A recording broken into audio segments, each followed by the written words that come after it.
Students of class 12th, today we will discuss differentiability. हमने पिछली video में आपको कंटिन्यूटी के बारे में समझाया था और यही उसका भी नेक्स्ट पार्ट है ये डिफरेंशियबिलिटी चैप्टर। तो आपको पता ही कंटिन्यूटी एंड डिफरेंशियबिलिटी है। तो आज हम आपको डिफरेंशियबिलिटी के बारे में बताएंगे। First, left derivative at x equal to c. तो लेफ्ट डेरिवेटिव है बेटा ये x इक्वल टू सी पर, इसको हम लिखते हैं एफ डैश सी नेगेटिव, या हम इसको इस तरह से भी बेटा लिख सकते हैं कि एफ डैश सी और इधर हम एल लिख दें, तो ये आपका बोला जाएगा left derivative at x equal to c. इसी तरह से right derivative of x at x equal to c. ठीक है, तो ये राइट डेरिवेटिव है और ये लेफ्ट डेरिवेटिव है। तो left derivative at x equal to c f dash c negative, minus sign लगा देंगे तो इसका मतलब लेफ्ट है, या फिर हम इसके लेफ्ट हैंड में l लिख देते हैं, तब भी ये लेफ्ट डेरिवेटिव ही पड़ा जाएगा। तो left derivative at x equal to c limit s tends to zero negative f c plus h minus f c upon h. Right derivative at x equal to c f dash plus c. Denotation में यहाँ पर हम plus sign दिखा रहे हैं, ये आपको ये जो प्लस है ये प्लस साइन, तो प्लस साइन का मतलब है राइट डेरिवेटिव। तो right derivative at x equal to c f dash plus c equal limit h tends to zero positive, left hand में जीरो नेगेटिव, राइट हैंड में zero positive, f c plus h minus f c upon h. अब देखिए, आप ये भी सोच रहे होंगे यहाँ पर कि फॉर्मूले में तो कोई चेंज है नहीं, बस यहाँ पर जीरो नेगेटिव और जीरो पॉजिटिव है, c plus h minus f c, और नीचे भी f c plus h minus f c upon h ही है। तो इसमें बेटा होता क्या है कि जीरो नेगेटिव का मतलब है जीरो से लेस वैल्यू, तो हमें फंक्शन की जो वैल्यू लेनी है वो जीरो से लेस लेनी है। ठीक है, इसी तरह से यहाँ पर जीरो पॉजिटिव का मतलब है कि जीरो से पॉजिटिव वैल्यू, यानी सी प्लस एच, है ना। तो फंक्शन हमारा चेंज हो जाएगा बट अकॉर्डिंग टू क्वेश्चन, जैसा इसकी क्वेश्चन में दे रखा होगा। तो क्वेश्चन में और आपको डीपली समझाया जाएगा। फिलहाल ये फॉर्मूले आप देखिए, derivative at x equal to c, तो f dash c equal to limit h tends to zero f c plus h minus f c upon h. देखिए बेटा, अगर कोई फंक्शन डेरिवेबल है तो उसके लिए आपको क्या निकालना पड़ेगा, left derivative at x equal to c equal होगा right derivative at x equal to c. और एक इम्पोर्टेंट थिंग ये है कि every differential function is continuous, every differential function is continuous. Okay, यानी अगर आपका कोई फंक्शन डिफरेंशियल है तो वो कंटिन्यूस होगा, बट ऐसा नहीं है कि अगर वो कंटिन्यूस है तो डिफरेंशियल होगा। मे और मे नॉट भी, मतलब हो भी सकता है और नहीं भी हो सकता है। तो आइए हम आगे बढ़ते हैं एक्सरसाइज 5.4 पर। Question number 1, if a function is derivable at a point, is it necessary that it must be continuous at that point. तो ये कह रहे हैं क्या एक फंक्शन डेरिवेबल होगा किसी पॉइंट पर, और इसके लिए ये आवश्यक है, इज इट नेसेसरी, क्या ये आवश्यक है that it must be continuous at that point, कि वो उस पॉइंट पर कंटिन्यूस भी होगा। अगर एक फंक्शन डेरिवेबल है तो क्या ये आवश्यक होगा कि वो कंटिन्यूस होगा? बिल्कुल। अभी हमने आपको यही तो पॉइंट बताया था कि every differential function is continuous. तो अगर फंक्शन आपका डेरिवेबल है किसी पॉइंट पर तो इसका मतलब है कि वो कंटिन्यूस होगा। दैट मीन्स आंसर इसका होगा यस इट इज कंटिन्यूस। हाँ, ये कंटिन्यूस होगा if a function is derivable at a point. Second is, if a function is continuous at a point, is it necessary that it must be derivable at that point? No, it is not necessary that it must be derivable at that point. ये ज़रूरी नहीं है कि वो function क्या होगा, डेरिवेबल होगा। मतलब कंटिन्यूस है तो ज़रूरी नहीं है कि फंक्शन डेरिवेबल होगा, हम कह नहीं सकते। ठीक है, तो नेक्स्ट क्वेश्चन आप देखें, question number 3। Is the function f x equal modulus of x derivable at x equal to 0। X equal to 0 पर क्या जो फंक्शन मॉडुलस ऑफ एक्स है वो डेरिवेबल होगा या नहीं। तो अभी हमने आपको क्या बताया था कि left derivative at x equal to 0 और right derivative at x equal to 0 हम निकालेंगे। अगर ये प्रूफ हो जाता है, यानी दोनों वैल्यू इक्वल आ जाती हैं, दोनों एग्जिस्ट भी करती हैं, दोनों इक्वल आ जाती हैं, तो फंक्शन आपका डेरिवेबल होगा, अदरवाइज नॉट। तो सबसे पहले हम चेक करते हैं लेफ्ट डेरिवेटिव। तो एफ डैश 0 नेगेटिव का मीन्स है left derivative equal limit h tends to 0 negative f 0 plus h minus f 0 upon h. देखिए बेटा, जिस पॉइंट पर अगर एक्स इक्वल टू 0 है, मैं आपको बता दूँ यहाँ, एक्स इक्वल टू 0 अगर बोला है तो आप जो निकालेंगे एफ 0 प्लस एच निकालेंगे, है ना। और अगर होगा कि suppose that x equal to 1 तो आप 1 प्लस एच लेंगे, एफ 1 प्लस एच माइनस यहाँ पर एफ 1 लेंगे और अपॉन एच। लिमिट आपकी एच टेंस टू 0 ही चलेगी। तो 0 प्लस एच का मतलब एफ एच हो गया, और एफ 0 आपका क्या बनेगा, एफ 0 का मतलब है यहाँ पर आप एक्स की वैल्यू जब 0 पुट करेंगे तो मॉडुलस ऑफ 0 0, तो एफ 0 0 रहेगा अपॉन एच, तो modulus of H upon h. तो लिमिट एच टेंस टू 0। एक चीज़ बेटा आपको ये भी पता होना चाहिए कि इफ़ एक्स लेस देन 0, अगर एक्स की वैल्यू 0 से लेस है तो मॉडुलस ऑफ एक्स जो होता है वो माइनस का एक्स होता है, और if x greater and equal then 0 तो मॉडुलस ऑफ एक्स जो होता है वो प्लस का एक्स होता है। ओके, इन फार्मूले का यूज हुआ है। तो देखिए modulus of h minus h upon h, ऐसे एच कैंसिल, -1 हो गया। Right derivative at x equal to 0 यानी f dash 0 positive equal to limit h tends to 0 positive f 0 plus h minus f 0 upon h. तो limit h tends to 0 positive f h minus f 0, तो अभी हमने आपको बताया 0 है, upon h. तो modulus of H upon H यानी H upon H यानी 1। तो आपने क्या देखा बेटा, एक तो वैल्यू आ गई -1 और एक आ गई 1, तो यानी left derivative not equal to right derivative, so f is not derivable at x equal 0। Next question, examine the function f x equal, ये फंक्शन डिफाइंड है बेटा इस तरह से कि 1 plus x if x less or equal than 2 and 5 minus x if x greater than 2 for differentiability at x equal to 2। X equal to 2 पर हमें differentiability check करनी है, क्या ये फंक्शन डेरिवेबल होगा, डिफरेंशियल होगा या नहीं होगा। तो solution left derivable at x equal to 2 हम चेक करते हैं। तो बेटा देखो एक्स की वैल्यू जो भी है यहाँ पर, उसी वैल्यू पर आप यहाँ ये एक्स इक्वल टू 2 पर निकालना है। तो f dash 2 negative limit h tends to 0 negative, अब देखो 2 पर है तो 2 plus h minus f 2 upon h. तो एफ 2 प्लस एच, अब एफ 2 प्लस एच क्या है, इसका मतलब है कि जो वैल्यू है आपकी वो 2 से ग्रेटर, तो 2 से सॉरी ये जो आपका है लेफ़्ट डेरिवेटिव आप निकाल रहे हैं, तो लेफ़्ट का मतलब है माइनस होना है, नहीं तो माइनस होने का मीन्स है कि वैल्यू आप x इक्वल टू 2 पर निकाल रहे हैं, तो 2 से लेस आपको फंक्शन देखना पड़ेगा। आप अपने क्वेश्चन में देखिए जो एफ एक्स डिफाइंड है, तो देखिए फर्स्ट लाइन में लिखा है कि 1 plus x if x less or equal than 2, मिल गया आपको। तो यहाँ से देखें आप, ये है आपके पास फंक्शन, देखिए मैं आपको बताता हूँ,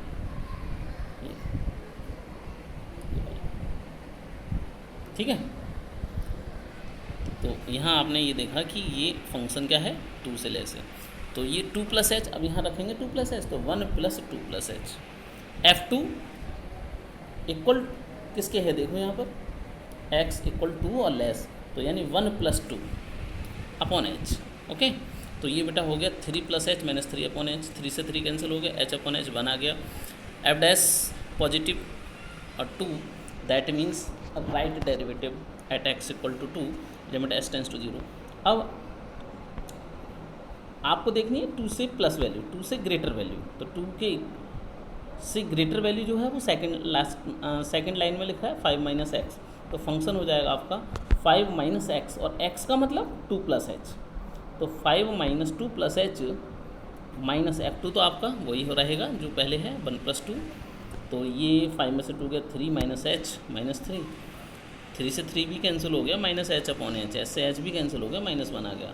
बट हमने यहाँ देखा कि लेफ्ट डेरिवेटिव तो 1 है और राइट डेरिवेटिव माइनस 1 है, so it is not equal, hence the function is not differentiable at x equal to 2. Next question, question number 11. So that the function fx equal 2x minus modulus of x is continuous at x equal to 0, but not differentiable at x equal to 0. देखिए एक ही question में इन्होंने continuous भी पूछा है और differential भी पूछा है। तो कंटिन्यूस तो प्रीवियस वीडियो में हमने क्वेश्चंस आपको कराए थे और आपने उन क्वेश्चंस को ट्राई भी किया होगा, समझा भी होगा, तो कंटिन्यूस तो निकालना आता है, फिर भी मैंने यहाँ पर आपको निकाल के दिखाया, एक बार और देख लेना। और डिफरेंशियल तो हम बता ही रहे हैं आपको कि डिफरेंशियल कैसे निकालते हैं। एक चीज़ और बेटा, ये जो एक्सरसाइज है 5.4 है, और इससे पहले की जो एक्सरसाइज थी कंटिन्यूस वाली वो 5.1 थी। 5.2 और 5.3 से कोई भी क्वेश्चन बोर्ड में नहीं पूछा जाता है, इसलिए मैंने आपको नहीं कराई है वो। ओके, फिलहाल यहाँ से आपको एक क्वेश्चन इस कंटिन्यूटी एंड डिफरेंशियबिलिटी पर बेस्ड क्वेश्चन आपको 100% मिलेगा। तो इसका सॉल्यूशन देखते हैं क्वेश्चन नंबर 11 का। Continuity at x equal to 0। तो बेटा एक बार मैं आपको याद दिला दूं कि कंटिन्यूटी में हम LHL left hand limit, right hand limit, और जिस पॉइंट पर हमें कंटिन्यूटी शो करनी है उस पॉइंट पर फंक्शन की वैल्यू तीनों ही अगर इक्वल आती हैं तो कंटिन्यूस होगा, अदरवाइज नॉट। तो LHL देखते हैं, limit x tends to 0 negative fx। 0 negative fx का मतलब है 0 से लेस वैल्यू। तो 0 से लेस वैल्यू बेटा कौन सी है? अब देखो यहाँ अलग से तो फंक्शन डिफाइन नहीं है, देखिए मैं आपको बताता हूँ। लिमिट x टेंस टू 0 से नेगेटिव, फंक्शन तो हमारा 2x minus modulus of x है। अब एक चीज़ अभी मैंने इससे पिछले वाले क्वेश्चन में आपको ये बताया था कि if x less than 0 then modulus of f minus x, आपको याद है? उम्मीद कर रहा हूँ कि आपको याद भी होगा और अभी अभी मैंने बताया है उसको समझा भी होगा। तो देखिए, if x less than 0 modulus of x minus x होता है, तो ये आपका माइनस माइनस प्लस x हो जाएगा, यानी फंक्शन 3x हो गया। जब x की वैल्यू हम 0 पुट करेंगे तो 0 आ जाएगा। RHL limit x tends to 0 positive fx, तो limit x tends to 0 positive fx 2x minus modulus of x, but x greater and equal then 0 modulus of x plus का x होता है, तो 2x माइनस एक्स बचा x, लेकिन आप 0 रखेंगे तब भी बेटा वो x की वैल्यू जो है जब 0 रखेंगे तो 0 ही आएगी। और f0 निकालेंगे तो 2x minus modulus of x, यानी x की वैल्यू 0 पुट करेंगे, 2 इंटू 0 माइनस मॉडुलस ऑफ 0, ये भी 0। तो आपने क्या देखा कि LHL, RHL और F0 ये तीनों वैल्यू इक्वल हैं, so f is continuous at x equal to 0। अब इसी क्वेश्चन के नेक्स्ट पॉइंट में आपको डिफरेंशियबिलिटी भी शो करनी है एट x इक्वल टू 0 पर। तो देखिए LHL हम यहाँ पर निकाल रहे हैं left derivative at x equal to 0, यानी f dash 0 negative, limit h tends to 0 negative f0 plus h minus f0 upon h, ये fh हो गया, fh माइनस f0 तो 0 ही आएगा अपॉन h। यहाँ हमने रख दी ये value, limit h tends to 0 2h minus modulus of h minus 0 upon h। अब मॉडुलस ऑफ h वही 0 से लेस कंडीशन में ये नेगेटिव होगा, लेकिन माइनस साइन पहले से ही लग रहा है तो ये पॉजिटिव हो गया, 2h plus h upon h, यानी 3h upon h, that means 3। f dash 0 plus यानी right derivative at x equal to 0, limit h tends to 0 positive f0 plus h minus f0 upon h, fh minus 0 upon h, यानी f0 तो 0 है और function 0 से greater है, तो modulus of h जो होगा बेटा वो क्या होगा? प्लस का ही h होगा, लेकिन फंक्शन हमारा fx इक्वल टू था 2x minus modulus of h, तो fh इक्वल टू हो गया 2h minus modulus of h। अब मॉडुलस ऑफ h आ गया h, तो h upon h 1, left hand derivative not equal to right hand derivative, so f is not differentiable at x equal to 0। तो ये हमने आपको कुछ क्वेश्चंस यहाँ पर कराए हैं सॉल्व, और एक्सरसाइज में ज़्यादा क्वेश्चन भी नहीं है। मेथड आपको समझ में आना चाहिए, क्वेश्चन तो आप बहुत सारे कर लेंगे, तो इसी पर बेस्ड थोड़े क्वेश्चन और भी ट्राई करिएगा बेटा। अब मैं आपको बता रहा हूँ डेरिवेटिव्स ऑफ ट्रिग्नोमेट्रिक फंक्शंस। बड़ा यहाँ से इंटरेस्टिंग जो है पॉइंट्स शुरू हो जाएंगे, और डिफरेंशियल या आगे इंटीग्रेशन जो आप पढ़ेंगे, बट जब डिफरेंशियल ही आपका स्ट्रॉन्ग होगा तभी आप इंटीग्रल भी समझ पाएंगे, ठीक है। तो इसलिए मैं आपसे एक रिक्वेस्ट भी करूँगा, और ये मैं आपको कहना भी चाहूँगा कि बहुत ज़्यादा इम्पोर्टेंट है बेटा ये फॉर्मूले, ये बेस हैं आगे जो भी आप पढ़ेंगे अब, ठीक है, उसका ये बेस है। तो इनको प्लीज़ प्लीज़ रिमेंबर करिएगा, okay. D over d x sine x, बेटा डी ओवर डी एक्स का मतलब है डेरिवेटिव, और वेरिएबल एक्स है इसलिए नीचे भी एक्स लगा है, डी ओवर डी एक्स। अगर होता साइन वाई तो d over d y sine y होता, तो वाई के रेस्पेक्ट में, समझ गए होंगे। तो डी ओवर डी एक्स का मतलब डेरिवेटिव है साइन एक्स का। तो ये फॉर्मूला है बेटा d over d x sine x equal to cos x, d over d x cos x equal minus sine x. ये तो बेटा सारे बुक में भी लिखे हुए फॉर्मूले, बट मैंने सोचा कि मैं आपको यहाँ पर बता भी दूँगा अच्छी तरह से और समझा भी दूँगा। बहुत ध्यान से इनको लर्न करना है। D over d x tan x equal sec square x, d over d x cot x equal to minus का cosec square x, d over d x sec x होता है सेक एक्स टेन एक्स, और d over d x cosec x होता है minus का cosec x and cot x, okay. अब d over d x x equal 1 लिखा है ना, 1। देखिए यहाँ पर x है और यहाँ भी x है, दैट मीन्स x के रेस्पेक्ट में आपको करना है, तो ये 1 हो गया। अगर इसी तरह से मैं लिखूँ कि डी ओवर डी वाई है ना y, और यहाँ पर भी अगर लिखूँ y तो इसका भी 1 होगा, डी ओवर डी जेड और z तो यहाँ भी 1 होगा। कहने का मतलब ये है कि हम जिसके रेस्पेक्ट में करेंगे उसका 1 होगा, x के रेस्पेक्ट में करेंगे डी ओवर डी एक्स 1 होगा, y के रेस्पेक्ट में करेंगे तो 1 होगा। D over d x x की पावर n, बेटा अगर पावर में है और हम उसका डिफरेंशियल कर रहे हैं, हमारा वेरिएबल पावर में रखा है, तो जो पावर में है वो वैल्यू आपकी पहले आ जाएगी और पावर में से 1 माइनस हो जाएगा। तो n पावर है तो n आपका मल्टीपल में आ जाएगा, तो n x की पावर n माइनस 1, और d over d x c for यहाँ पर है कांस्टेंट, और किसी भी कांस्टेंट का जो बेटा डिफरेंशियल होता है वो होता है 0, है ना। सपोज दैट हमारे पास, अब यहाँ पर ना बहुत से स्टूडेंट कंफ्यूज हो जाते हैं कि हाँ हमने लिखा कि डी ओवर डी एक्स और यहाँ लिख दिया 5x, है ना। तो आप कहेंगे कि यहाँ पर तो 5 है तो 0 होना चाहिए, बट बेटा ऐसा नहीं है, क्योंकि यहाँ पर जो आपका कांस्टेंट है उसकी मल्टीपल में एक वेरिएबल भी रखा है ना। तो इसको लिखने का मेथड ये है कि 5 जो कांस्टेंट है उसको तो हमने पहले ले लिया, और डी ओवर डी एक्स और x वो बाहर आ जाता है, और x का तो अभी हमने 1 बताया, तो 5 इंटू 1 क्या हो गया, 5 हो गया, ओके। लेकिन अगर यहाँ पर है कि इस तरह से कि d ओवर डी एक्स अगर ओनली 5 है, यानी कांस्टेंट है, 5 4 3 2 कुछ भी ले सकते हैं, तो इसकी वैल्यू बेटा होगी 0, ओके। अब आते हैं एक्सरसाइज 5.5, बहुत अच्छी एक्सरसाइज है, इजी एक्सरसाइज है। तो differentiate the following functions. Question number 1 first part मैंने लिया है 5 tan x minus 3 sin x plus 4x की पावर 3/2।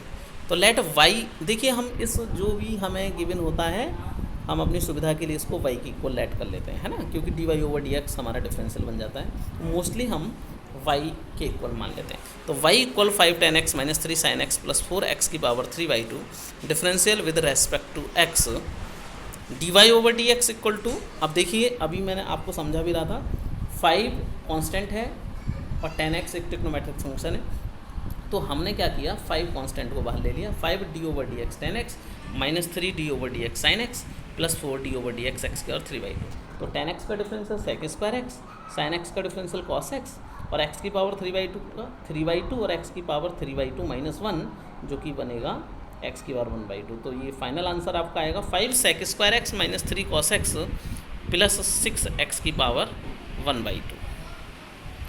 नेक्स्ट क्वेश्चन थर्ड,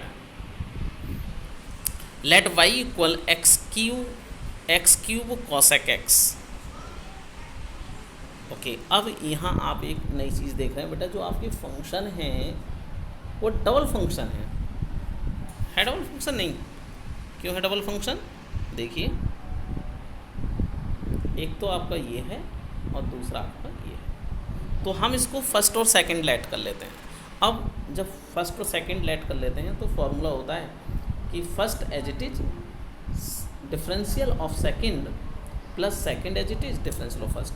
तो differential with respect to x हम करेंगे तो dy/dx equal first as it is, देखिए यहाँ पर first as it is derivative of second यानी d/dx cosec x प्लस आपकी बार सेकंड एज इट इज यानी cosec x और d/dx ये फर्स्ट ये ले लिया।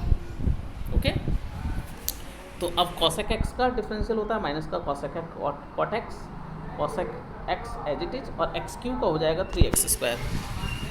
तो यहाँ हमने ये देखा कि x² cosec x दोनों ही कॉमन है, तो ये कॉमन लेने के बाद हमारा बचेगा 3 - x cot x। Next question, let y equal sec x - 1 sec x + 1।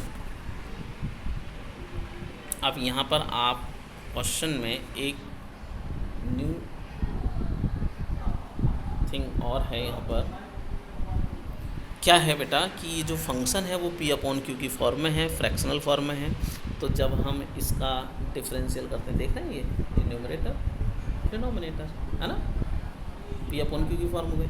तो इस टाइप का जो भी हमें डिफरेंशियल करना होगा, इसमें भी हमें एक फॉर्मूले को लर्न करना होगा। फॉर्मूले बहुत इंपॉर्टेंट हैं, इनको लर्न करिएगा, बिना इनके कुछ भी नहीं होने वाला। ओके, तो फॉर्मूला क्या होता है, देखिए बेटा, डिनोमिनेटर का स्क्वायर। क्या करते हैं? डिनोमिनेटर का स्क्वायर, और फिर ऊपर आ जाते हैं denominator as it is, derivative of numerator, फिर माइनस साइन आता है न्यूमरेटर एज इट इज और डेरिवेटिव ऑफ डिनोमिनेटर। बस इतना सा फॉर्मूला है। तो आप देखेंगे कि sec x + 1 और sec x का differential sec x tan x, 1 का 0, फिर माइनस लगाएं sec x - 1 as it is, फिर से sec x का sec x tan x और 1 का 0। अब आपने ये देखा कि sec x tan x तो बेटा कॉमन है, तो sec x + 1 - sec x + 1 ये आपका कैंसिल भी हो गया, तो 2 sec x tan x sec x + 1 का होल स्क्वायर। अब इसको अभी और भी हम सॉल्व कर सकते हैं।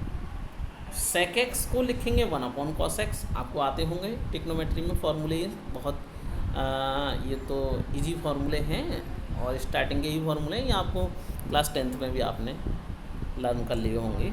tan x sin x cos x sec x 1 cos x + 1 का होल स्क्वायर। ओके, तो ये बेटा आ जाएगा 2 sin x cos square x, और नीचे हमने एलसीएम लिया तो 1 + cos x, लेकिन एलसीएम जो cos x का हमने लिया है क्योंकि स्क्वायर में तो cos स्क्वायर x आएगा, cos स्क्वायर x से cos स्क्वायर कैंसिल भी हो गया, तो ये बना 2 sin x 1 + cos x का होल स्क्वायर। चलिए, आपका फाइनल आंसर हो गया। Next question number 8, if y equal 2 - 3 cos x sin x, find dy/dx at x equal to π/4। Easy है क्वेश्चन, देखें, मैथ्स तो वैसे भी ईजी है ना, आपको पता ही है। तो y equal 2 - 3 cos x sin x, differential with respect to x, बिल्कुल डिफरेंशियल करेंगे जैसे करते हैं p/q की फॉर्म जो मैंने आपको बताई थी कि डिनोमिनेटर का square, denominator as it is, differential of numerator minus numerator, differential of denominator, सारी वैल्यू हमने रख दी। अब देखिए sin x है तो sin x तो एज इट इज रहेगा, और d/dx यानी डेरिवेटिव ऑफ 2 - 3 cos x, तो 2 का हो गया 0, माइनस का 3, लेकिन आप कहेंगे प्लस लग रहा है, बिल्कुल सही कह रहे हैं आप, क्योंकि cos x का होता है माइनस sin x, तो ये प्लस हो जाएगा। -2 - 3 cos x और sin x का डिफरेंशियल होता है cos x। ओके, अब हम मल्टीप्लाई करेंगे sin x की मल्टीप्लाई 3 sin x से 3 sin² x -2 cos x और +3 cos स्क्वायर एक्स। 3 कॉमन आ रहा है बेटा, sine square x plus cos square x -2 cos x upon sine square x. You know very well sine square x plus cos square x equal 1। सो 3 × 1 यानी 3 -2 cos x upon sine square x.